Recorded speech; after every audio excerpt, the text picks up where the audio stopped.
Video में आपको स्वागत है। दोस्तों आज मैं आपको बताना चाहता हूँ विल पावर की बातें। विल पावर की क्या डेफिनेशन है मैं आपको बताने वाला हूँ। दोस्तों क्या जानते हैं विल पावर की क्या परिभाषा होती है? विल पावर की एक परिभाषा होती है जो संकल्प लेना। वो संकल्प लेना जो आप विश्वास के साथ कोई भी काम करते हैं। विश्वास के साथ यानी कोई भी काम अगर आप करते हैं तो विश्वास के साथ ये करते हैं कि मैं कर सकता हूँ और मैं कर सकता हूँ और मैं ही कर सकता हूँ। जो कर सकता हूँ विश्वास हुआ और मैं ही कर सकता हूँ, ये हुआ अहंकार हो गया कि मेरे को सिवा छोड़ के कोई और नहीं कर सकता है। तो दोस्तों विल पावर रखनी चाहिए अपनी लाइफ में। एक इंसान की ज़िंदगी में सबसे बड़ी पावर जो होती है, उसकी सबसे बड़ी पावर होती है वो विल पावर ही होती है। इंसान अपनी लाइफ में अगर कहीं भी आप सक्सेस लोगों को देखोगे तो कहीं ना कहीं वो अपने विल पावर से ही मजबूत थे, जो कि आगे में चल के फ्यूचर में बहुत सारी सफलता को प्राप्त किया है। आज मैं आपको उदाहरण को सहित आपको बताना चाहता हूँ। Mister big B Amitabh Bachchan जब अपने लाइफ में स्ट्रगल कर रहे थे शुरुआती टाइम पे, तो उन्होंने अपनी फिल्मी दुनिया में करियर में करीबन लगातार 14-15 फिल्म को फ्लॉप उनको मिला था। लेकिन उनका एक विश्वास पावर ही था कि उनको अभी तक ही जिंदा रखा था कि नहीं कोई बात नहीं, 15 फिल्म फ्लॉप हो गया तो क्या, आगे मैं और ट्राई करूँगा। ये था उनका विश्वास पावर। और विश्वास पावर से ही आज बिग बी को पूरे इंडिया में नहीं पूरे वर्ल्ड के लोग जानते हैं। आज उसी विश्वास पावर के कारण ही लोग उनको समझते हैं, जानते हैं, उनको मूवीज़ को देखते हैं। और बहुत सारे ऐसे एग्जाम्पल आज दुनिया में बहुत पड़ी हुई है जिसके विश्वास के चलते ही इंसान कहाँ से कहाँ चले गए। आज मैं आपको और एग्जाम्पल देना चाहता हूँ धीरू भाई अम्बानी को। क्या आप धीरू भाई अम्बानी के बारे में आपको पता है? धीरू भाई अम्बानी एक समय में स्ट्रगल के समय में वो एक काम करते थे, जॉब करते थे। जॉब के सहित रात को टाइम में दिल्ली में अपने दोस्तों के साथ ऐसे ही घूमते रहते थे। शाम को टाइम में गेटवे ऑफ इंडिया के समय में बाहर में घूमते थे। लेकिन दोस्तों के साथ घूमते थे, लेकिन वो दोस्तों को बोलते थे कि मैं घर जा रहा हूँ, मैं घर जा रहा हूँ।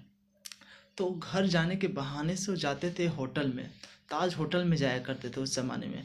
वहाँ पे वो चाय की कीमत जो 1 रुपये 4 आना 8 आना ऐसे होती थी उस समय की, तो अप्रोक्स मैं आपको बताना चाहता हूँ उस समय वो 10 रुपये से 15 रुपये वो पे करते थे। उस ज़माने की मैं बात कर रहा हूँ। तो लोग उनसे पूछे कि दोस्त एक बात बताओ कि आप करते क्या हो? तो उन्होंने बताया कि मैं तो जाता हूँ। तो बोले कि तुम तो गधे हो, क्योंकि एक चाय की कीमत 1 रुपये होती है, उस जगह पे आप 10 से 20 रुपये उसको आप इन्वेस्ट करते हैं। तो बोला कि नहीं, मैं ये देखना चाहता हूँ कि मेरे साथ जो सर्कल में मेरे जो दोस्त रहते हैं मैं तो उनसे सीखता हूँ, लेकिन वो बड़े बड़े 5 स्टार में जो लोग आते हैं वो किस टाइप की बात करते हैं। तो वो वहीं से वो क्या हुआ, एक ज्ञान सही हुआ जो उनको जिंदा यानी कि उनकी विल पावर को और मजबूत किया कि हाँ मैं भी कर सकता हूँ अगले इंसान को देखकर। तो आज देखिए धीरू भाई अंबानी की, आज जो पेट्रोल पंप पे लोग काम किया करते थे एक समय में, आज अरबों डॉलर की एक एम्पायर खड़े करके दुनिया को अलविदा कहा है। तीसरी मैं आपको बात बताने वाला हूँ, बल्कि पूरे वर्ल्ड में उनको लोग जानते हैं, शाहरुख खान की। शाहरुख खान एक मिडिल घर से आते हैं। शाहरुख खान एक मिडिल घर से आते हैं, लेकिन उन्होंने अपने स्ट्रगली टाइम पे उन्होंने अपने कम समय में अपने पिताजी को खो दिया था, माताजी को खो दिया था।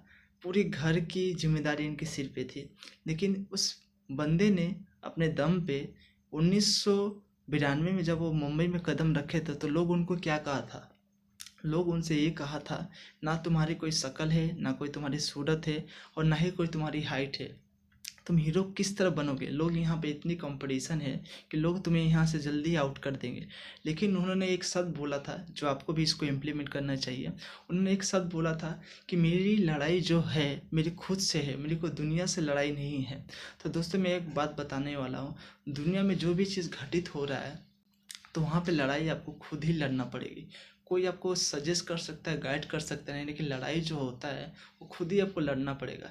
यानी कि आपकी विल पावर ही आपको एक लड़ाई है जिसमें आपको जितवा सकती है या हरवा सकती है। तो विल पावर की कहीं ना कहीं बहुत ही रोल होता है जो इंसान के जीवन में उसको मजबूत रखने से वो आगे बढ़ते रहता है। जितने भी 3 लोगों को मैंने एग्जांपल आपको दिया हूँ तो उसी की बदौलत है जिन्होंने इतनी बड़ी मुकाम को हासिल किया है, और कोई उसका शॉर्टकट तरीका नहीं है। हाँ, लोग बोलते हैं कि सक्सेस हो गए तो इनका लक होगा, लेकिन दोस्तों लक उसी का काम करता है जो अपने मेहनत पर काम करते हैं। लक उसी का काम करता है जो अपनी मेहनत पे काम करता है। लक उस पे काम नहीं करता है जो एक पंडित की बातें सुन कर के तुम करोड़पति हो जाओगे तो तुम सपने देखना चालू कर देते हो। तो गलत चीज़ है दोस्तों, बस ये बताना चाहता हूँ। विल पावर को मजबूत रखो, विल पावर से ही सब चीज़ को आप अचीव कर सकते हैं और विल पावर से ही हर चीज़ को आप जीत सकते हो। दोस्तों अगर वीडियो अच्छी लगी तो मेरे वीडियो को शेयर करना, लाइक करना और चैनल्स को मेरा फॉलो करते रहना।